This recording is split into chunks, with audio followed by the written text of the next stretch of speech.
Bakının Nəsimi rayonunun böyük bir hissəsi atom bombası qədər gücə sahib enerji bombasının qurbanları siyahısındadır. Ölüm özü də faciəli ölüm hər an gələ bilər. Normadan artıq yağan yağışın əsarətinə çevrilən Bakının ani bir qığılcımla yanıb külə dönməyəcəyinə kim təminat verir? Azərişığın rəhbəri Vüqar Əhmədov, Azərişığın sədr müavini Ramil bəymi, Azərişığın hüquqşünası Arif bəymi, sədrin müşaviri Qədir bəymi. Azərbaycanın nə qədər həssas bir dönəmdən keçdiyini hər kəs bilir. Ölkəni parçalamaq, xaosa sürükləmək istəyən xarici şeytanların və onların ölkəmizdəki dırnaqarası səfirliklərinin məqam, fürsət gözlədiyini, diş qızardığını görməmək mümkün deyil.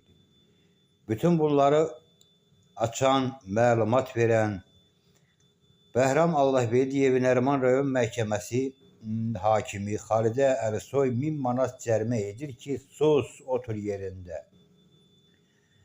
Sən deyil, Xoy Surxay haqlıdır.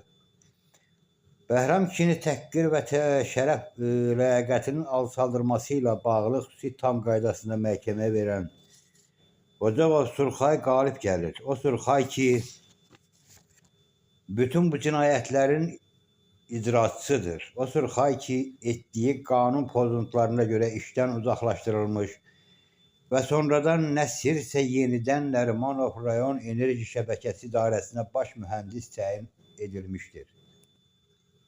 Birinci instansiya məhkəməsinin də Gültəkin Əsədova işi qəbul etmir, Surxay Bakı Apellyasiya məhkəməsinə müraciət edib, işi yenidən Nərimanov rayon məhkəməsinə qaytarır.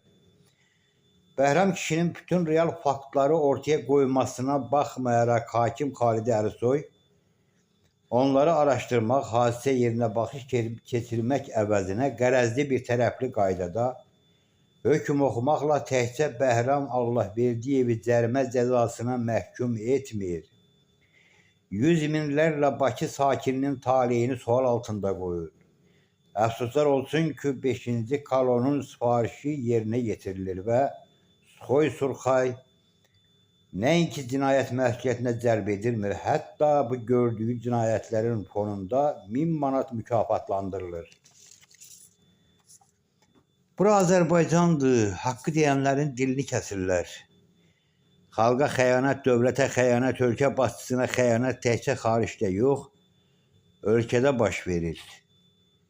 Bir gün başın sağ olsun Bakı sözünü deyəcəyimizdən çox, lap çox qorxuram.